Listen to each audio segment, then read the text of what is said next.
रामदेव तो कमाल करते हैं। अपने पतंजलि के प्रोडक्ट्स बेचने के लिए अब आप मेरे देश के डॉक्टर्स का मजाक उड़ाएंगे। आपको अपनी गलती की वजह से, अपनी गलत बयानी की वजह से, अपने झूठ की वजह से अभी माफी मांगनी पड़ी कल, मगर आप थमने का नाम नहीं ले रहे हैं। अब आप मेरे डॉक्टर्स का मजाक उड़ाएंगे। दोस्तों, मैं चाहूंगा कि आप लोग सुने, देखें कि अपने आस्था न्यूज चैनल में रामदेव ये कहते हैं कि हजारों डॉक्टर्स जो हैं वो लोग मर गए और उन्हें कोरोना के दोनों टीके लग गए थे। ये डॉक्टर्स तुम्हें क्या बचाएंगे? असली डॉक्टर तो मैं हूं बगैर डिग्री का। यानी कि आज की तारीख में आप डॉक्टर की पढ़ाई हम बंद कर दें, डॉक्टर्स को जो है हटा दें बिल्कुल, और सब लोग पतंजलि में घुस के अपना इलाज कराएं। मैं चाहूंगा कि आप उनका यह बयान सुनिए। निहायत ही शर्मनाक बयान है दोस्तों। यह शख्स लगातार हमारे डॉक्टर्स का अपमान कर रहा है और थमने का नाम नहीं ले रहा। सुनिए। डॉक्टर डबल वैक्सीन लगाने के बाद भी मर गए, अपने आप को ही नहीं बचा पाई, वो कैसी डॉक्टरी। तो मैंने कहा डॉक्टर बनना है तो स्वामी रामदेव जैसा बन, जिसके पास में कोई डिग्री नहीं और सबका डॉक्टर है। Without any degree, with divinity, with dignity, I am a doctor. हाँ, यही नहीं, उन्होंने अपने ट्विटर हैंडल पर एक और गलत बयानी की है। उन्होंने दावा किया है कि लोगों की मौत इसलिए हो रही है क्योंकि वो योग नहीं कर रहे हैं और कोरोनिल की जो है दवाई नहीं ले रहे हैं, जो कि पतंजलि का एक प्रोडक्ट है। सबसे पहली बात, इस बात के कोई प्रमाण नहीं है कि कोरोनिल जो है वो कोरोना की दवा है। वो एक इम्यूनिटी बूस्टर हो सकता है, जिसके मेरे पास कोई प्रमाण नहीं है। हो सकता है कि उसके अंदर एक प्रतिरोधक क्षमता हो, मगर ऐसे कोई प्रमाण नहीं है जिससे यह प्रमाणित हो सके, जिससे साबित हो सके कि वो कोरोना की दवा है। सुनिए एक और उनका शर्मनाक बयान। लोग कहते हैं हॉस्पिटल नहीं मिल रहे इसलिए डेथ हो रही। मैं कह रहा हूं लोग योग नहीं कर रहे, कोरोनिल नहीं ले रहे, इसलिए डेथ हो रही है। पूरे हिंदुस्तान में हमने करोड़ों लोगों की जान बचाई। मैं कोई किसी इमोशन को कैसे नहीं कर रहा हूं। दरअसल मैं आपको कुछ साल पहले लेकर चलना चाहूंगा और मैं आपको बताऊंगा कि रामदेव का दरअसल हमारे दवाइयों, एलोपैथी और डॉक्टर्स के बारे में क्या राय रही है। और यह राय आज की नहीं है। मैं आपको 2014 का एक बयान दिखाना चाहता हूं, जब मोदी सरकार नहीं आई थी, आपकी स्क्रीन पर। अब एलोपैथी नहीं, योग आयुर्वेद राष्ट्रीय चिकित्सा पद्धति होना चाहिए। यानी कि आदमी चाहता है कि हम दवाइयां लेना बंद कर दें और सारा काम जो है वो आयुर्वेद से हो। मैं एक बात स्पष्ट कर दूं दोस्तों, योग वाकई चमत्कारी है, आयुर्वेद की अपनी खासियत हो सकते हैं, मगर यह शख्स 2014 से कह रहा है कि हमें एलोपैथी बंद कर देनी चाहिए। और आप देख रहे हैं किस तरह से हमारे डॉक्टर्स का अपमान कर रहा है। थोड़ी संवेदनहीनता होनी चाहिए। वो 1000 डॉक्टर्स इसलिए मरे क्योंकि वो लोग कोरोना मरीजों के बीच रहकर जद्दोजहद कर रहे थे। मैं मानता हूं कि इस वक्त कोरोना की कोई दवा नहीं है।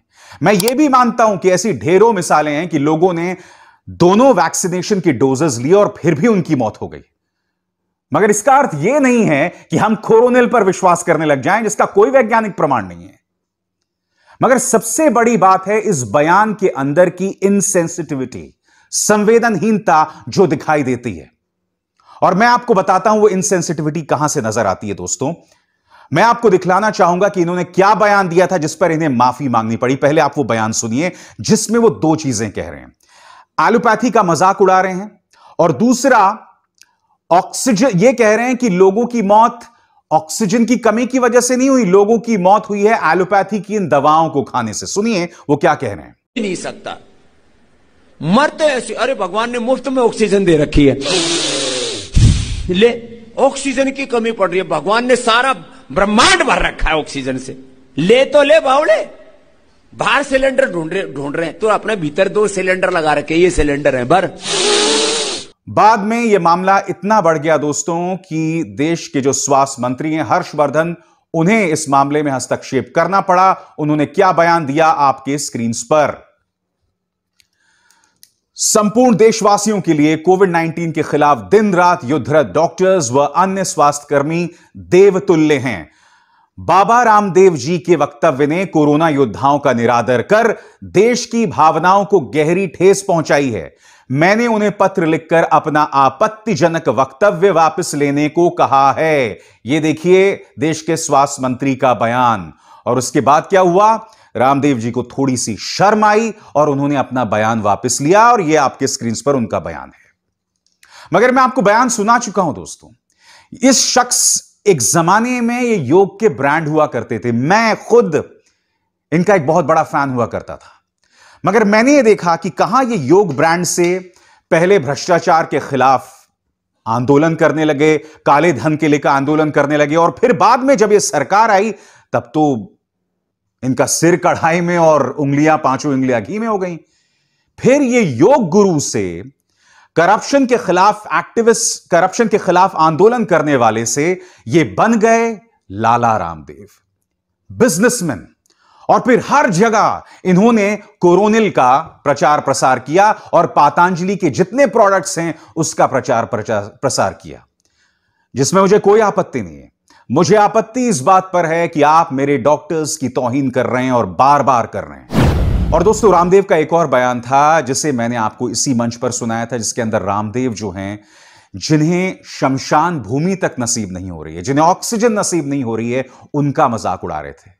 उनका यह बयान सुनिए दोस्तों, मुझे वाकई शर्म आ रही है आप पर रामदेव। सुनिए क्या कहा था उन्होंने। हौसला तो रख, मरा जा रहा है, मर गए बाबा जी, मर गए, बेड कम पड़ गए, हॉस्पिटल कम पड़ गए, दवा कम पड़ गई, शमशान कम पड़ गए फूकने के लिए। और मैं आपको बताता हूं मुझे क्यों शर्म आ रही है।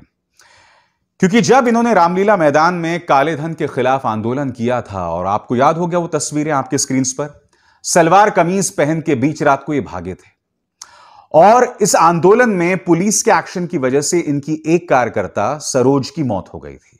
काफी दिनों तक वो अस्पताल में रही, बाद में उनकी मौत हो गई। और मैं नहीं भूला हूं किस तरह से उस वक्त यूपीए की सरकार थी, कांग्रेस की सरकार थी। मैंने उनको कटघरे में रखा था, मैंने कहा था देर रात पुलिस को यह कार्रवाई नहीं करनी चाहिए। मैं आज भी उस मुद्दे पर कायम हूं, मगर मुझे इस बात पर अफसोस है रामदेव जी कि मैंने आपके पक्ष में उतरकर उस सरकार से सवाल किए थे। यकीनन सरोज जी के पक्ष में मैं वो सवाल कर रहा था, सरकार के दमन के खिलाफ मैं वो सवाल कर रहा था, मगर मुझे उस रामदेव के पक्ष में सवाल नहीं करना चाहिए था जो बीच रात सलवार कमीज पहनकर भाग गए, और जब एक नई सरकार आई तो वो अपना साम्राज्य बढ़ाते रहे, और इसकी एवज में वो लगातार मेरे डॉक्टर्स पर निशाना साधते रहे। मुझे उस बात पर शर्म आती है रामदेव जी, मुझे उस बात पर शर्म आती है और आती रहेगी, क्योंकि आपको तो नहीं आएगी रामदेव जी।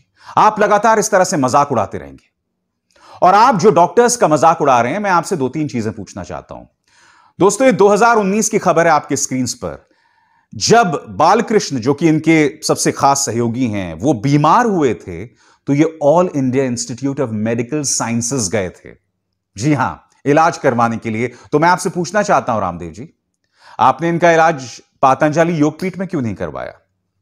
क्यों भेजा आपने इनको all India institute of medical sciences? क्या जरूरत थी? क्योंकि आप तो लगातार हमारे डॉक्टर्स का मजाक उड़ा रहे हैं, आप एलोपैथिक मेडिसिन का मजाक उड़ा रहे हैं।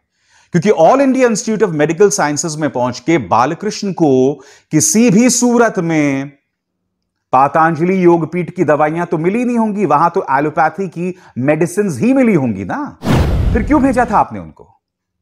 और सबसे बड़ी बात आपके स्क्रीन पर दोस्तों, यह बहुत शॉकिंग खबर है जो अब आपके स्क्रीन पर आने वाली है। Sunil Bansal, head of the dairy business of Ramdev Patanjali, dies of Covid complications. कौन है सुनील बंसल? सुनील बंसल जो हैं, उनकी जो दुग्ध योजना है, उनके जो हेड थे, उनकी मौत 19 मई को हो गई, यानी कि अब से कुछ दिनों पहले, कोरोना की वजह से।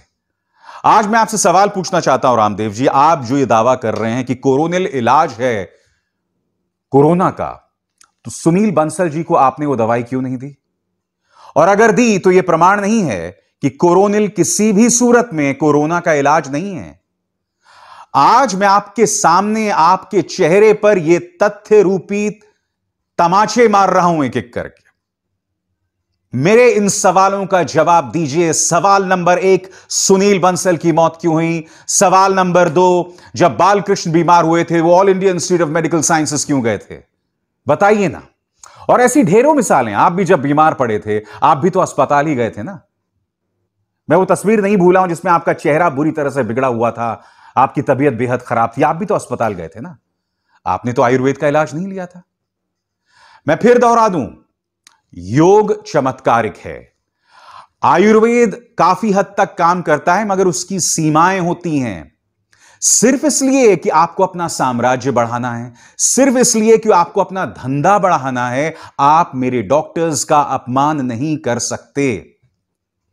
मैं पूरी जिम्मेदारी के साथ कहना चाहता हूं कि पिछले 6-7 सालों में आप बहुत ही अहंकारी बन गए हैं और आप गलत बयानी कर रहे हैं। और सबसे दुख की बात यहां पर यह है कि आपसे मैंने इंटरव्यू किया था, याद है आपको, जब मैंने आपसे सवाल पूछा था कि अगर 2019 तक देश में काला धन वापस नहीं आएगा तो क्या आप मोदी सरकार को कटघरे में रखेंगे?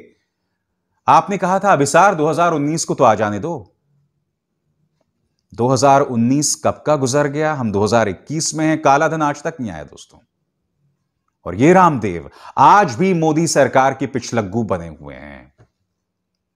वाकई रामदेव जी, आपको शर्म आनी चाहिए। और यह बात उस शख्स की तरफ से आ रही है जो एक जमाने में आपका फैन हुआ करता था, आपके जुनून का फैन हुआ करता था, आपके जज्बे का फैन हुआ करता था। आपने योग को जिस तरह से आम इंसान तक पहुंचाया, मैं उसका समर्थक हुआ करता था। और आप एक परफॉर्मर हैं। जब आप मंच पर होते हैं तो आपके सामने रणवीर सिंह फीका पड़ जाए, आप ऐसे परफॉर्मर हैं। मैं उसका भी काफी हद तक प्रशंसक था, मगर अब जो मैं देख रहा हूं ना, उसके अंदर कायराना पने की एक झलक आ रही है, कायरता की एक झलक आ रही है, और वो मुझसे बर्दाश्त नहीं होता दोस्तों। मगर जैसे मैंने कहा ना, रामदेव अब योगी रामदेव तो है नहीं, अब लाला रामदेव हो गए हैं। उन्हें अपना वर्चस्व किसी भी तरीके से बचाए रखना है।